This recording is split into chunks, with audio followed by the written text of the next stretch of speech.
Start with the Cavs after a quick reminder that FanDuel is America's #1 sportsbook, and there's no better place to get in on the action than with FanDuel, the official sports betting partner of the NBA. You can combine live bets into same-game parlays for a shot at bigger payouts. It keeps every game exciting, especially when your team's making that late-game push. Right now, FanDuel is giving new customers $300 in bonus bets when their first $5 bet wins. So head over to FanDuel.com/UCSS to sign up and play your game with FanDuel, the official sports betting partner of the NBA. Mike, I just got word that Evan Mobley just missed another free throw. Oh, Lord. We're getting It's word bad. on that right now. It's a legitimate issue right what now. happened last night on the free? I mean, he didn't play particularly well overall, but what was he, 2 for 10, 3 for 10? It was 4 for 10. 4.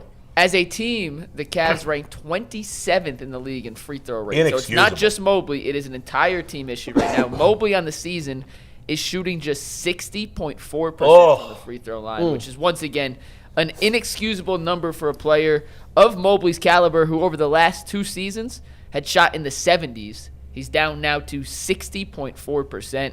Kenny Atkinson said after the game it's a mental thing. Free throws, it's more mental than it is any kind of shot issue. But, Jason, you and I were sitting together at the game last night. Aww. We watched the end.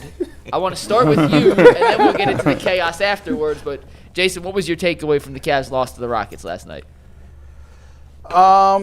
I wasn't surprised they lost necessarily. I was shocked they came back. I told Mike, I left. They look clueless for 2.5 quarters. Yeah. I went down at halftime. I was like, this is going to be an ass beating. Like, I didn't think they were coming back. Like there are nights where it's like, all right, it's 15, it's 17, whatever. It's the NBA. They're going to come back. And there's nights where it's like, nope. And I agree. It felt like one of those. Last night looked like a nope, not tonight. So I left and I went downstairs. And then I came back up mid-third quarter. They were still down big, and they went on a little bit of a run third quarter. In terms of the Mobley thing, you might be right. Like that, he took a massive leap last year. Can we all agree on that? And you said he couldn't, so you're wrong. So you're out of this conversation. What? You said for years disqualified him immediately. Off top disqualification. And Mike and I kept saying that there was another layer there. There was another level there, and you kept saying no. I don't know about that. Oh, I 100%. Roll the tape. You probably don't have it queued up. I don't know. Yeah, I think you're making that up.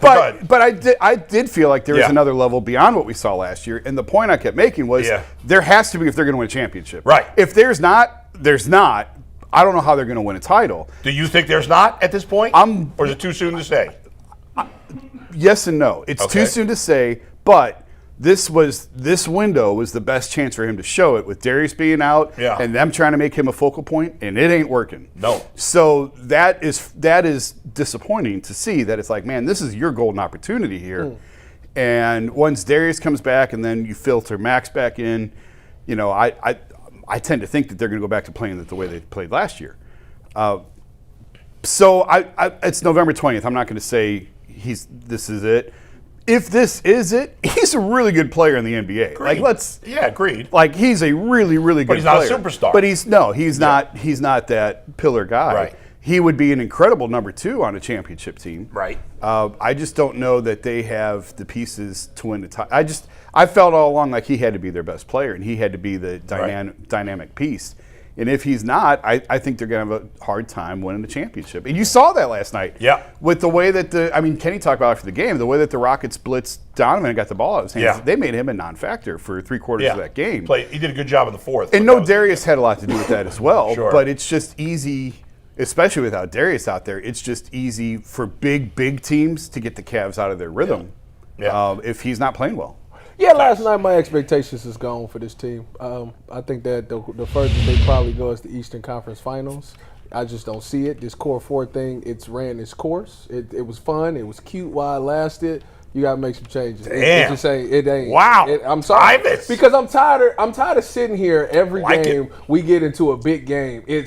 It has to be the Donovan show. Like that's the only reason this game was even close is because Donovan decided to go off in the fourth quarter after Mike sent that terrible text message last night. Like he lost his mind. The tweet. Excuse me. I was 100% correct. People killing you on Twitter? No, because I said in the tweet there's still 19 minutes left, so this could change. But so far it's been the least impactful Donovan Mitchell game I've ever seen. And guess what Donovan said in the locker room afterwards? They took me completely out of the game in the first half. Mike was fine. My analysis was right. I just wanted to mess with him. But fine. anyways, it always turns into the Donovan show. Like every year, it's always we gonna get to the point. This is exactly what's gonna happen. We're gonna get to the playoffs. I don't care if everybody healthy or not. We're going to get to the playoffs. We're going to go up against some team that they ain't got no business losing to. They're going to go down, and everybody going to look lost, and Donovan going to say, give me the ball and get out the way, and it's just going to be that. And what's going to happen is he's going to have to do that for 3 consecutive series, and he's going to run out of gas, and we're going to get to the conference final, and it's going to be done. It's just what it is. It's going to be the same story every year. I'm tired of seeing it. Because Jarrett Allen gonna disappear, Evan Mobley gonna give you a couple of games out of the series, and Darius might be hurt. That's just what it is. I'm sorry. What? Because I'm up here telling the truth? I don't think. Am I wrong? I think this is before you go, G. I think this is a momentous day in the history of the show. Am I wrong? It's the most negative I've ever heard. We have finally turned Tyvus into a typical Cleveland guy. He is. You're not the most negative he's ever been. You're not about to con me into thinking that this is about to be something bigger than what it is. They probably gonna get to the conference final, lose to somebody like the Knicks or something like that, and we should have. Nah, it's gonna be what it is. He's finally go ahead. No, I don't. Turned negative. I don't disagree with what he's saying. I don't disagree either. But and I was talking to Fedor about this last night, and Chris made the point. He's right. Like outside of the Knicks, who else is there in the East? And my counter to that was, well, on November 19th, November 20th, nobody was talking about Indiana last year. That's true. So you just don't know how this is going to shake out. Are we so convinced Detroit's a fraud? I don't define fraud. Like they couldn't beat the Cavs in the playoffs? That wouldn't shock me. I wouldn't put that past them. Okay. No. The way Cleveland's playing right now, they're and again, it's a long way. Darius to go, is out, but they're still missing. They're missing a lot of guys. I don't think then again, Darius is hurt a lot. He is, and that's why they always run into problems because of exactly what Tyvus just said. Donovan is a 6-foot guard trying to carry an entire franchise through the playoffs, and eventually there's a calf or there's something. Yeah. And then what do you do? Yeah. G? Lined up hairline Tyvus is different. It is different. It's stunning right now. I love it. I'm sick of the same story. Because and then they refuse to change it up. Like it's gonna be different. Like it's insanity. It's the definition of insanity. And I don't know why we keep sitting here acting like it's gonna be something different. They done body swapped me and Tyvus. Shout out to G Bush over there. That your bro. Listen, you cooking. I ain't got no. What I'm gonna say? Like, look, bro. Like he must have got my Cliff Notes from 2 years ago and said, "Yeah, I'm gonna run these jewels right now." Guys. This is what happens. I told you about Oklahoma City Thunder. Not this iteration, but the iteration before that. Remember when Oklahoma City Thunder had, they had Durant, they had Westbrook, they had Serge Ibaka, they had Harden. They looked like, oh, these dudes about to be set up forever. And then they lost to the Heat, and they said, oh, we'll be back. We on the trajectory. And then Harden left. And then they had Durant and Westbrook, and then Durant, they went down 3-1. They went up 3-1 on the doggone Warriors, and then they lost that one, and then that was it. Harden was gone. And then they eventually gave all that money to Westbrook, and then he was gone. Then they found out Serge Ibaka was 36, not 18, like you said he was coming into the league. And then they was really done. The Cavs are a case study of what happens when you just good for who you are. They good for the era that we in. They're good for, a team that's going to win these games. But when you watch these other squads like the Rockets, you watch the leap Sengun done took. The leap don't necessarily have to just be just skill set. Look how big he is. Look how physically imposing he is. They got they got Adams down there. They got Sengun. Durant is still 7 foot.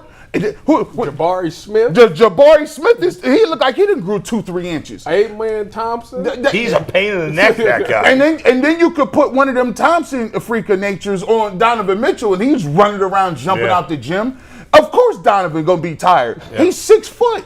And you got Evan Mobley and you got Jarrett Allen down low, getting pushed around, moved out the way. Doris Burke said it best. Doris Burke said, listen, hey, who's their stopper defensively? Who's the guy back there being talking about that? Who's the enforcer? They was sauteing and sauntering down the lane, finishing all they want. They let another Holiday brother kill him. You can't let the unnamed Holiday. I said, is that Drew? Tasmanian Holiday can't kill you. Damn. Tasmanian Holiday. I said, who is this Holiday? Yeah. He finished you off. The thing is, Tyvus is correct. Yeah. This is the same old song and dance.